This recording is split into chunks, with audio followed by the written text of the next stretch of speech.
Hey everyone, welcome back. This is going to be an in-depth breakdown of the Crysis 3 multiplayer beta. First of all, I'm going to start with my history of Crysis. I've beat both 1 and 2 on their hardest difficulties along with Warhead. I didn't have a chance to try their multiplayers though. In terms of multiplayer shooters, I've played a bit of Battlefield 3 and some Call of Duty, but I don't personally own either. So that said, here goes with this beta. I'm going to start with the bat. The number one thing that stands out right now is the balance.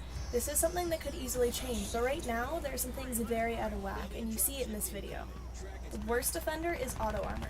Basically, this perk automatically activates armor mode when you take damage, hence the name. But what this means is that with a setup that also uses maneuverability, you can move around full tilt without the risk of ever being caught with your pants down.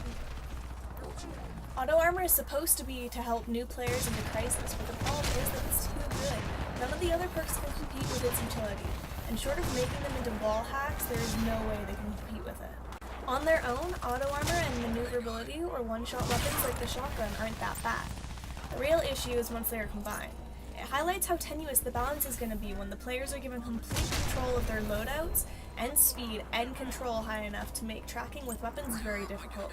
Further impounded by the fact that someone with a weapon, depending on ADS for accuracy, becomes pinned down when faced with a speed demon shotgunner. In terms of fixing it, there are a lot of ways that it could be approached, but it's a multi-tiered problem.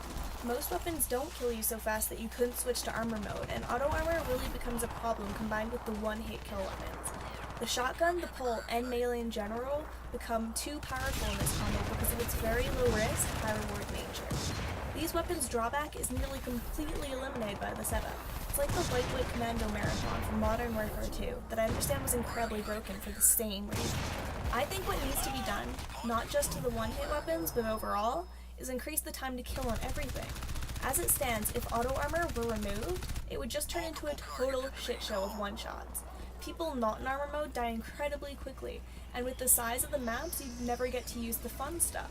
Everyone would just crawl around in armor mode for fear of stealth bow users and snipers. Things like the pole should break after one kill to prevent the completely ridiculous spree you see in this video that is totally devoid of skill.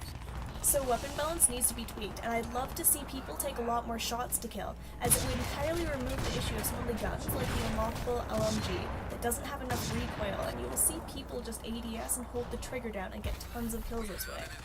Melee taking one more hit would also be a welcome change, as currently just doing enough damage to make a melee attack kill seems entirely too powerful.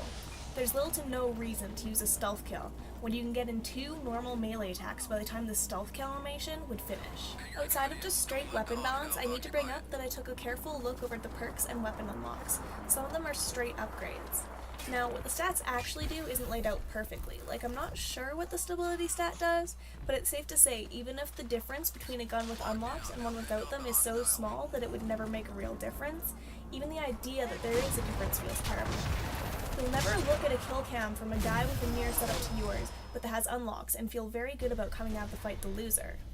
And if there is a real tangible difference, then that's the kind of thing that completely strangles an online community by handicapping the new players, or players who want to experiment with different weapons.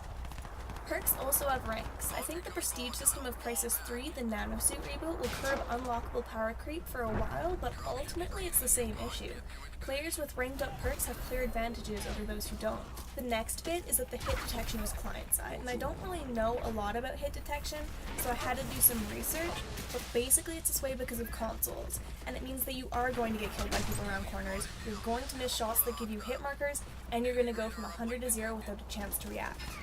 There's not much to be said about this other than it's a big con for the multiplayer. I had one match where I had a great ping, but hitting players who had very high ping seemed impossible with precision weapons, whereas they were still able to kill me with relative ease using weapons that just sprayed. The best matches seem to be between players who all have a similar connection to the server. On the same note is clan stacking, cheaters, and all that jazz. In the Crysis 2 multiplayer, cheaters were rampant and there was poor post-release support. Crytek's staff have said they're working on a better anti-cheat, it all remains to be seen, but as with all multiplayer shooters, you want to make friends, unless getting pub stomped doesn't bother you. Hopefully the server controls are robust and Crytek does a good job balancing the game. The server browser is pretty bare bones, but it seems functional enough. All the issues I just mentioned could be resolved with good server controls. It would also let players remove game-changing things like kill streaks and kill cam and leave it for those who do want it. On the note of kill streaks, a positive thing is that you need to grab the dog tags of kills in order to have it count to your streak. I think this is a nice touch that discourages camping and curbs some environmental things like dropship cannons and the pinger. The last negative is that I'd like to see options to adjust the field of view, change the HUD size, and a separate ADS sensitivity control is desperately needed. Now that we're on the positives, I think I can basically praise most other aspects of the game. The music, what little I got of it, was good. The graphics look great, and I think we have yet to see ultra options or the most of the optimizations. Although I was able to get a stable 60 frames by turning down a few options that had very little noticeable impact. The suit is powerful and fun to use. Being able to leap around and over your foes, as well as scaling the pleasantly vertical maps, is a lot of fun. The gun selection doesn't seem so large that it'll be impossible to balance without delegating half of them to junk status. They all occupy a relatively different niche. Overall, I think from playing this beta, I would recommend at least trying it if you're all into shooters. If you're a fan of Crysis, the multiplayer seems to hold enough promise to justify the cost of a new title. Otherwise, I think I'd personally wait to see a discount if I was only interested in the single player. If Crytek can go back to the engaging sandbox play of Crysis 1 though, it might be worth it for the campaign alone. I think I've touched on the most important things. There's a lot of promise here, and I hope that Crytek can make the most of it. I don't want to ramble on and nitpick forever, so I'll leave you guys to the rest of this clip. I'm not sure how much more of this beta I'll play, but I may put up some other videos if I can record some good rounds. Thank you for watching.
Primed and ready. We have the crash site.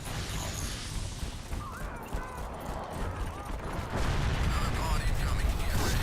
Swarmer is ready to go.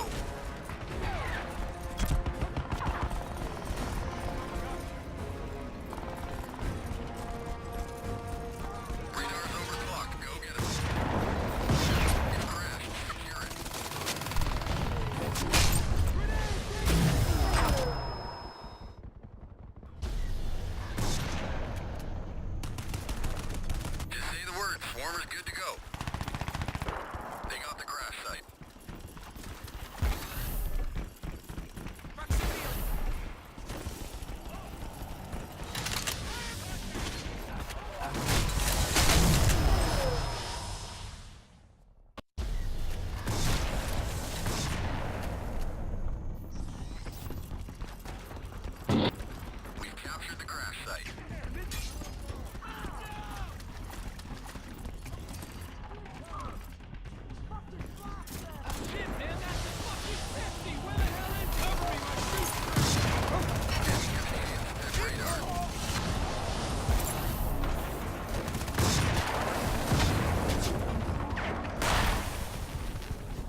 Nice. Let's keep this up.